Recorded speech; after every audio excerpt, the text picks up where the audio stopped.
सामचा दणका, पेपर फोडणाऱ्यांना बेड्या।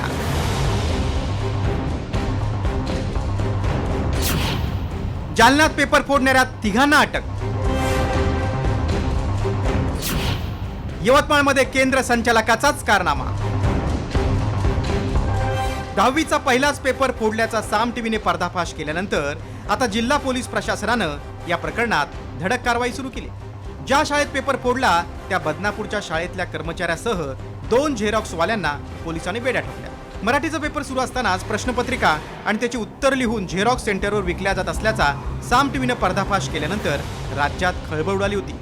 थेट औरंगाबादच्या विभागीय कार्यालयापासून ते पुणे बोर्डाच्या मुख्यालयापर्यंत सर्वांचीच धावपळ झाली होती। त्यानंतर तातडीनं या प्रकरणाची चौकशी सुरू केली आणि काही तासात कृष्णा शिरसाट, अजय निकाळजे, अविनाश अंभोरे या 3 जणांना अटक करण्यात आली। तिघांना सोमवारपर्यंत पोलीस कोठडी देण्यात आली।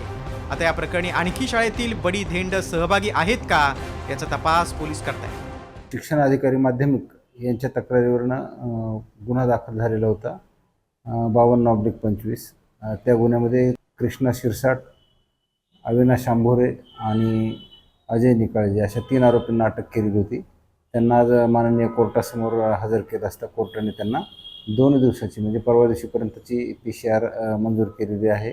यवतमाळच्या महागावमध्ये तर थेट केंद्र संचालकांनीच पेपर फोडल्याची धक्कादायक बाब चौकशीतून समोर आली। हा पेपर आधी सोशल मीडियावर व्हायरल करण्यात आला होता। केंद्र संचालक श्याम तास्के आणि एका अज्ञात व्यक्तीवर या प्रकरणी आता गुन्हा दाखल करण्यात आलाय। कॉपीमुक्त अभियानाचा पहिल्याच दिवशी फज्जा उडाल्यानंतरही दुसऱ्या दिवशी झालेल्या 12वीच्या गणिताच्या पेपरला अनेक ठिकाणी कॉप्या पुरवल्या गेल्याचं समोर आलंय। विशेष म्हणजे यात शाळांमधले शिक्षक आणि कर्मचारीच सहभागी असल्याचं उघड झालंय। त्यामुळे कॉपीमुक्त अभियानाची घोषणा केवळ फार्स ठरणार की पुढच्या परीक्षा पारदर्शी होणार याकडे लक्ष लागलंय। ब्युरो रिपोर्ट, साम टीव्ही।